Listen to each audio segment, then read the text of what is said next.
ఆనందపురం మండలం గంగసాని అగ్రహారంలో సింహాచలం దేవస్థానం అనుబంధ ఆలయమైన శ్రీ కాశీ విశ్వేశ్వర స్వామికి చెందిన 650 కోట్ల విలువ గల భూమిని స్వాధీనం చేసుకున్నట్లు సింహాచలం ఆలయ ఈవో తేడాదరావు తెలిపారు.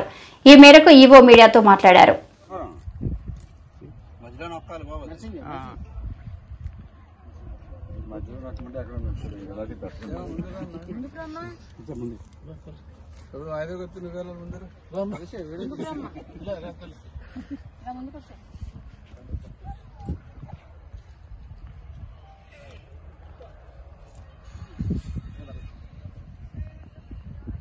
ఈ సింహాచల దేవస్థానం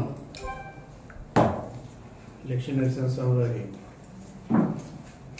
తూర్పు రాజరూపం ఎదురుగా ఉన్న శివాలయం ఏదైతే కాశీ విశ్వేశ్వర దేవస్థానం ఉందో ఈ దేవస్థానానికి ఆనందపురం మండలం గంగసాని అగ్రహారంలో సర్వే నెంబర్ 3/1 అలాగే 3/4లో 99 ఎకరాల 20 సెంట్లు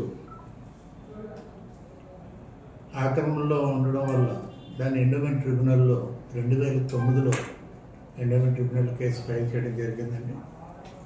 అది 2010లో దేవస్థానానికి అనుకూలంగా ఎండోమెంట్ ట్రిబ్యునల్ తీర్పు ఇవ్వడం జరిగింది. దాన్ని వ్యతిరేకిస్తూ ఎవరైతే ఎన్క్రోచర్లు ఉన్నారో వారు 2010లో హైకోర్టులో WP ఫైల్ చేయడం జరిగింది. అది వాదోపవాదాలు అన్నీ జరిగిన తర్వాత రికార్డ్స్ అన్ని పరిశీలించి హైకోర్టు వారు దేవస్థానానికి అనుకూలంగా తీర్పు ఈ నెల 5/11/2024 తీర్పు ఇవ్వడం జరిగిందండి. దాన్ని బేస్ చేసుకుని ఈరోజు జిల్లా అసిస్టెంట్ కమిషనర్ ఎండోమెంట్ అలాగే మా స్పెషల్ డిప్యూటీ కలెక్టర్ అలాగే కన్సర్న్డ్ విఆర్ఓ మా సిబ్బంది అలాగే ఇక్కడ లీగల్ ఎవరైతే చూస్తున్నారో ప్రసాద్ వర్మ గారు అందరం వెళ్ళి ఈరోజు దేవస్థానం భూమికి సంబంధించిన 4 వైపులు పరిశీలించి బోర్డులు ఇది దేవస్థానానికి చెందిన భూమి, దీన్ని ఎవరైనా ఆక్రమించినట్టయితే శిక్షార్హులు అని చెప్పేసి ఒక బోర్డులు కూడా మనం అక్కడ ఎలక్షన్ చేయడం జరిగిందండి.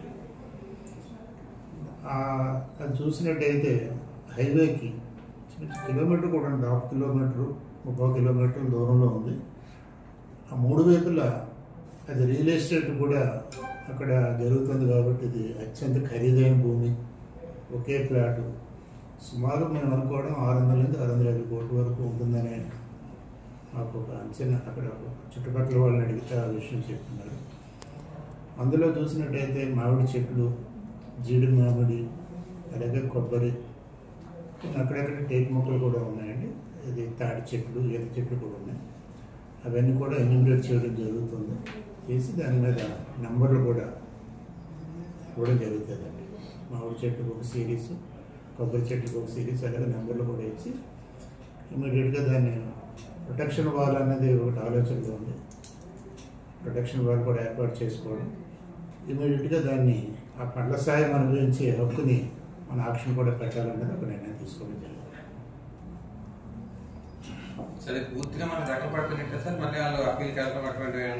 తర్వాత ఏం వెళ్తారు, మనం కోర్టు ఆర్డర్ ప్రకారం మనం ఈరోజు క్వశ్చన్ చేసేసుకున్నాం. ఇప్పుడు మన స్వాధీనంలో తెచ్చేసుకున్నాం.